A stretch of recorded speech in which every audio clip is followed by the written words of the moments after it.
Luckily, all those who caused the confusion, all of us are still there.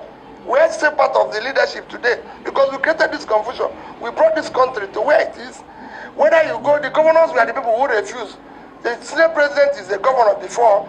Those who, all the actors, whether in federal government, legislature, everything, and all those who created the confusion. So if they truly believe that they are sorry for what all of us did, let us today agree and amend the constitution to save 10%. Well, if we do that, this country will be able to save about $1 billion. Because if people can believe their story,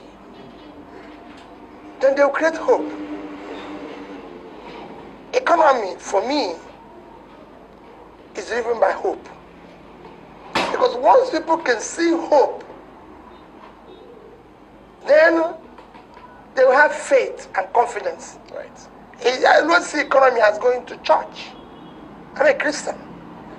I go to church because the pastor, the priest is always preaching that we're going to heaven. Nobody has been there. It's all about selling hope. And because there's hope,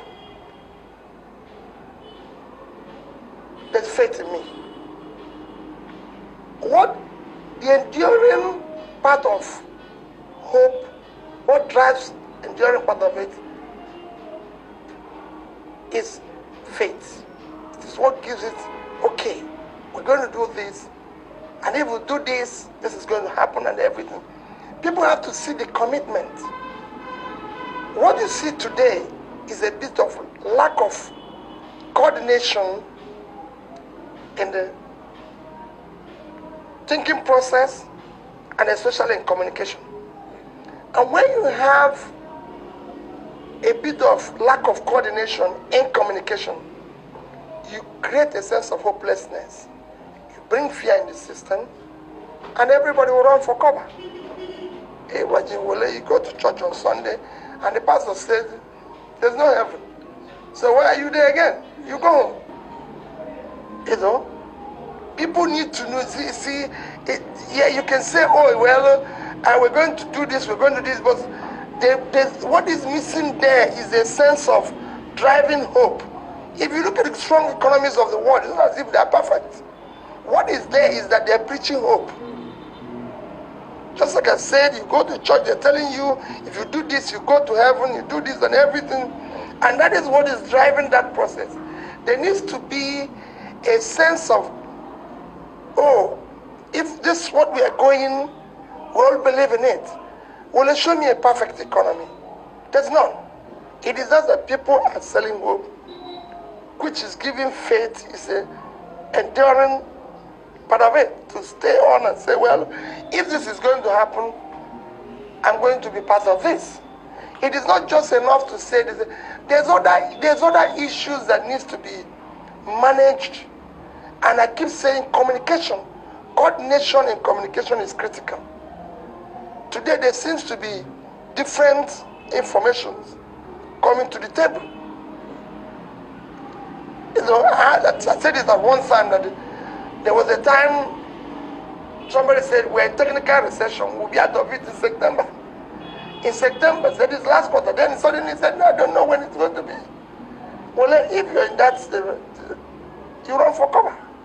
Vision, if you listen to Theresa May yesterday, is nothing if it's not seen through. And to see it through, you have to have committed drivers of that vision. Vision in itself does not change anything. It doesn't put food on the table. It doesn't educate the children. What makes a difference in any vision or in any policy, any system, is the people that does it. Same thing in the subnational. It's for people to sit down and say, wait a minute, what are we doing? If you go to most of the states, and I use a case in point when I had to go, there's no plan. If you don't have a plan, you have That's plan what to you fail. inherited as well. Yeah, if you don't have a plan, you have a plan to fail.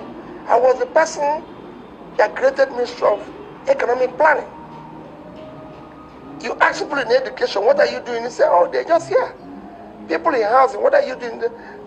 So when we looked at all that, we found out that basically there's something lacking. And all we did was very simple. And that is what I advocate for people today. We went and borrowed a well-thought, call it development agenda, from the UN called MDG. Because today you see people say 3-point agenda, 1-point agenda, 7-point agenda. There's confusion everywhere. There's already an articulated agenda that if you follow it, you do a lot of work. We went and borrowed what the MDG and put that forward as our vision. All we did was to develop a strategy for delivery of all MDG goals. And we christened it what we call Anambra Integrated Development Strategy. It was only a process that allowed us to plan properly across all the MDG goals, budget properly, ensure execution. We moved our budget from being supply-driven to demand-driven. So we went to the people and said, what can we do? Because if you look at the MDG goals, it says fight extreme poverty, education, health, everything that you need to do. And because we're able to plan properly across all the MDG goals, budget properly, we could see the budget gaps that we were able to approach development partners to assist us and everything. And we can look at where to cut costs in order to put here, because why do we want to have to do this? If I tell you, like an education, why do we have to have an office of the governor that was consuming 15% of our budget? 15% of about that, yes, about that. 15% of our only budget. For the office of the governor? Oh, yeah, there are a lot of things. You know, there's a lot of things included in that office. Also of, AIDS, security for everything. So what would survive us? We said, no. We have to move this to education. It's happening today. If you look at the situation where people are saying today they cannot access here, you beg money. It happened when we were there. So we collapsed the office of the governor. And we're able to use the resources there to put in health, to put in here and everything. So once you have a proper planning, proper budgeting, you could see the gaps you're going to shut down and load it. Right. See, for me, if you have a situation like we had now, the first thing is to look back and say, how did we arrive at this? It's a critical thing. Unexamined life is not worth living. You must be able to look back and say, what did I do wrong yesterday that made me to be where I am now? And if you accept that you've made fundamental mistakes yesterday, and you're determined and correct same today, you have a better tomorrow. What we're not looking at, how did we arrive here? Let me take issue of one thing, savings. Nigeria discovered oil in 1960. Since 1960. Every other nation that was as lucky as we are, the first thing they tried to do is to bring in a form of saving of a percentage of the income from that. Nigeria chose the other side to consume everything. One is that no country in the world with a diminishing assets, because every natural resource is a diminishing asset. You will finish one day, have refused or is operating without the savings, except us. We decided that whatever we get will be shared immediately and everybody takes his own and run, because there's no that. But that decision is dictated by the current laws, I believe. That is what I'm saying. Does that now that's what I'm call saying, for a review of those That's laws? what I'm saying. So from 1960 to now, we have earned only 1.3 trillion in oil. If only our fathers didn't make a decision to save just 10%, would have had about 130 billion, which by the time you put all that interest and profits, it would be about 250 billion today. And we'll be in a good place. No, we won't be talking now. It would have been a totally different thing. Our children, the younger ones, will have hope of what I'm saying about their country. But today, we don't have anything. We don't have anything. But what is more worrisome, only every successive government blames the other for not saving. Shagari blamed Gowon for not saving. Obasanjo's military government blamed Shagari for not saving. When Buhari then came, before they blamed, they've been a blame game. You even saw President Obasanjo there saying, the governors did not allow me to save. President Buhari now said they didn't allow you to. Okay, we've all agreed that we did not save yesterday. That's why we're here today. What are we doing today to make sure that tomorrow we're not in the same blame game? Are we going to depute our children blame and regret? No. We have a constitution that says every revenue